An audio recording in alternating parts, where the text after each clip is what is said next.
Dr. Hilary Mandzik is on the show with me today. Hilary is a licensed psychologist with a private practice in Cary, North Carolina, and she helps young families thrive. Maybe you can start right off the bat by just saying how did you come up with that, and why is that important to you? Yeah, I think that's a good question. I was trying to figure out how to combine all of the things that were important to me into a niche that works and isn't too broad, but also kind of fits together. And I have been working with children and families for my whole career. But then I had kids of my own, and I was like, oh, wow, new moms really need support, and new dads, and just new parents in general. So I expanded my work to include perinatal mental health. So I offer now child therapy, parenting work. I offer both groups and individual parenting consultations. And then I offer perinatal mental health. So that's therapy for new parents. And I do some testing, not a whole lot of that right now. Cool. How did you go about, or how did you know when you had successfully kind of strike that balance between being super niche and being niche enough to get the results you want? Well, I think it was good feedback when I started getting calls on in all the different areas of things that I do. I feel like I have a good balance now. I don't think I could successfully see all child clients right now when I Mm. have a 1 and a 4-year-old at home. So doing half that and half working with adults has just been awesome. And I feel like I'm getting calls across the board. So I feel like it must fit together for people. Um, so yeah. What do you think it is about you and your brand that compels people to reach out to you in particular? A lot of people will tell me that they read the copy on my website and they just really saw themselves in what I was writing. I really tried to focus on their pain points, which Fully Booked helped me with that, to really hone in on that and to not just try to say, here's what I do, but really, here's where you need help and how we might fit together. And Mm. I think that speaks to people. I think the other big thing is having the ability to book a free consultation without having to call me. I Hmm. mean, I get requests for consultation at like midnight, one in Oh the yeah, morning, 3 a.m. And I think that really, especially with new parents or a parent who's up at night worrying about their child, you don't want to have to call a therapist and hope they answer. totally, So just being totally. able to schedule that has been, I think, really awesome for people. That's a huge one. I think people underestimate the value of making it easy to get in touch and giving people options. So you might have a stressed out parent who's also at work and can't necessarily step away to call, but they can book, that initial consult, and that, yeah, they're looking to be done with the chore itself of finding a therapist. It's hard enough as it is, but Right. then when you have to play phone tag with a therapist for 3.5 days, you your overwhelm increases. You might even lose your your drive to start therapy in the first place and go, oh, this is already too much work. Like, it's only going to get Yeah. worse from here. Right. And I talk to a lot of people who surprisingly will tell me, thank you for calling me back. Yeah. Other people didn't call me back. And I'm thinking, who are these therapists that are not calling people back? But, I think that's really important. And people, I guess, underestimate that sometimes. Apparently they're out there because I've heard that a lot of times along the way of like, I'm just so glad someone picked up the phone, and I'm like, good grief. Right. Yeah, that's a low bar. But yeah, I do try to call people back even when I'm like right now I'm pretty full and I'm trying to open up some more sessions because I'd like to be able to do that, but I'll still call people and have a consultation. I'll make a referral. Hmm. I try to hold people's hand until I get them in the hands of someone that can help. So that way they're not just going back out into the ether when I can't help them. Talk about the hardest lessons you've learned in private practice and how you overcame them. Yeah. I think, well, the hardest lesson for me that I am still overcoming is the work-life balance. Hmm. On the one hand, I work 2 full days a week and I'm home with my kids the other days. And it's been awesome, but there's a lot to business ownership that is not when you're literally sitting face to face with clients. And since I've got childcare only those 2 days, I really pack those days full. And then it's figuring out where I can fit all those other little tasks in. So I'm still figuring that out. I think I try to take advantage of nap time, but, you've talked before about not checking your email around the clock and things like that. So I'm trying to have better boundaries. I'm trying to make sure that I read a book for pleasure at night, not something that is just work related. So trying to actively, set those boundaries, I think is the thing that's going to be the most helpful. It has been the most helpful and will be as I continue to figure that out. It's about making the most of your time when you are working and getting the right things done. And I Yes. think some therapists who don't have a good idea of what they're even supposed to be working on, they Right. they fill any free moment with some task because their head is full of shoulds, right? Of like, if I have 30 minutes before bed, I probably should check email. And then when you do that, Right. someone has given you a task through that, which is, I need this super bill, or can you reschedule me? Or who Right. knows what's going to, what task will be waiting for you there. But, and then sometimes I think we're just looking for someone to give us a task because we don't know what to work on. Right. So how do you manage yourself in that regard? How do you know what to work on next? Oh, that's a great question. And Fully Booked has also helped with that. I feel like I have a roadmap now. And like I was so anxious about social media when I first started my practice. I kind of hate social media, but I do it just to keep in touch with friends and family. But I don't love it. And I don't really want to be involved in it for my practice. But I felt like I have to get my brand name out there. And, I Fully Booked has kind of taken the pressure off of that. I know that that's not, if I do need more clients, that's not where I need to put my energy. Mm-hmm. I know where I need to put my energy. And to be completely honest, I have not yet run a Google Ads campaign. I've worked on it, but I haven't needed to. Mm-hmm. I really think that getting my website to where it needed to be was really that first step. But I know exactly what I need to do if I need to get Exactly. more clients, or if I open another day and I need to fill it. So that's been helpful. And the other thing is staying organized. Like I don't let notes go.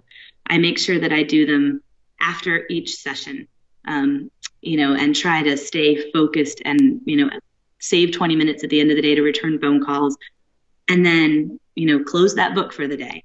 And that's the hardest thing, but that's the most important. Totally. Drawing that line. Yeah.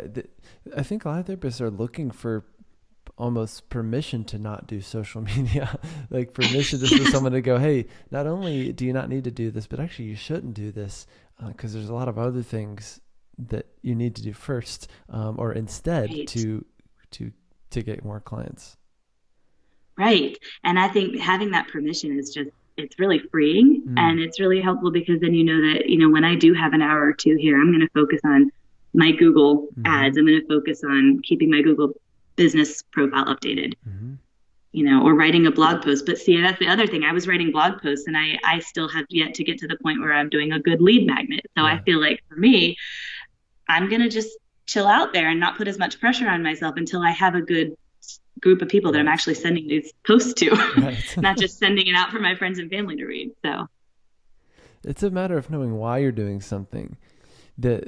Sometimes when we don't have a plan or a system, we just pull in parts of what could be part of the system, and then we're just doing those things, right? So it's like, yeah, you're just doing the blogging over here because you heard or someone said, or you heard in a podcast that you should do it. So you just start doing it, and you expect that if I do that, I'll get results. So, and then even if you do somehow, like you do just blog your tail off and then start getting results, you actually don't know why you're getting results. So you can't replicate it. that. Yeah. You can't do more of it. Or at some point you also can't teach it. Or if someone said, hey, how'd you build a practice? You go, don't really know. I don't really know what to just got lucky. I just got lucky. And I think a lot of therapists think it's luck. Right. Right. Right. And I'm fully aware that a lot of my referrals have come from on the ground networking. But I think having a website that converts is what really makes the difference between someone contacting me or not. And the script for the initial phone call, I have to be honest, I have very few people not book. When people call, they typically book. I've had maybe 3 people say, you know what, I really have to use my insurance. And so then I'll refer out. But I really think that when you use that script to engage them and help them understand exactly how you can help them, people want to work with you. And I've had people, I see kids and I don't keep evening hours, but I have people, okay, I'll take my kid out of school. I don't work with their insurance. Okay, I'll make it work. Because I think when you really can engage people in that 15 minutes, because that's the other thing, if you don't know what you're doing in that 15 minutes, why are you offering it? Yeah. And I think a lot of people, they get someone on the phone and they're like, oh, okay, I've got them on the phone. Now what? Right. Yeah. And if you don't take the lead in that call, clients will just start talking, or they'll just freeze up because they don't know what you need to know in order to help them or to make that call, successful. There's also a lot of people who've never had therapy before at all. And so when we don't provide them some structure right off the bat, it also sets the stage really poorly for the rest of the clinical work. Right. Right. Yeah, We got to give them that frame from the beginning. And I find that people really are grateful for that. they are. And therapists fear being too, I don't know what the word is, but too directive, right? That was always the word they used when I was in graduate Right. school. That's like the biggest fear of every therapist. But it's not Right. it's not directive, right? It's not. I think it's giving people a frame and giving them some parameters to know, what to expect. I was trained in a very psychodynamic program, and I still conceptualize all of my cases that way. But yeah, we were kind of taught to be blank slates, but we also were taught you have to establish the frame for therapy. You have to set boundaries, and you have to let clients know what to expect.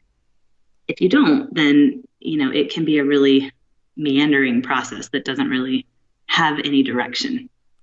It's anxiety producing for both the client and therapist because neither of you Yes. really know where this is going. And therapy is already can be this kind of arbitrary, this kind of abstract process, of working with one's thoughts and feelings. And why is my kid struggling? Well, it's complicated. There's a lot going on. But to bring just enough structure is really the balance of therapy, right? Where it goes in between, let's say, evidence-based, approaches to therapy and doing what we know works, and also kind of the art of therapy, which I think Right. it's good to appreciate both.